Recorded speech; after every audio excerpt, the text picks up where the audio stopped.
চন্দ্রগ্রহণ স্পেশাল সাদা অপরাজিতা দিয়ে যে বশীকরণটা হয় সেটার নিয়ম হচ্ছে, যারা ভিডিওটি দেখেনি তাদেরকে বলি, চন্দ্রগ্রহণ যদি চলে সেই গ্রহণে সাদা অপরাজিতা গাছকে গাছ তোলার নিয়মে তুলে নিতে হয় শিকড়টি। সেই শিকড় 7 দিন নিজের হাতে সাদা সুতো দিয়ে বেঁধে রাখতে হবে। 7 দিন পেরিয়ে গেলে হাত থেকে ওই শিকড় খুলে জলে ভিজিয়ে সেই জল যাকে খাওয়াবেন সে বশীভূত হবে। অথবা ওই শিকড় বেটে কোনো কিছুর সাথে মিশিয়ে খাওয়াতে পারলেও সেই ব্যক্তি, মানে যাকে আপনি খাওয়াবেন, ছেলে বা মেয়েটি, সে আপনার বশীভূত হবে। আরেক রকম প্রয়োগ হচ্ছে, আপনি হাতে বেঁধে রাখবেন 7 দিন।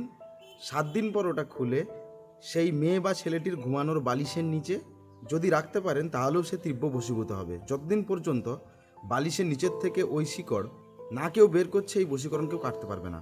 আরেকটি বলে দিই, যদি আপনি হাতে বেঁধে রেখে কারোর সাথে কথা বলার সময় আপনার সেই শিকড় বাঁধা জায়গা ঘষতে থাকেন এইভাবে কথা বলতে বলতে মাঝে মাঝে, তাহলে কথার মাধ্যমে কাউকে সহজেই পটিয়ে ফেলতে পারবেন।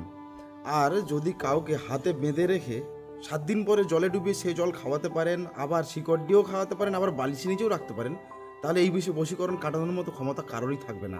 এটা হবে খুব পাওয়ারফুল। তথ্য ভালো লাগলে অবশ্যই লাইক করবেন।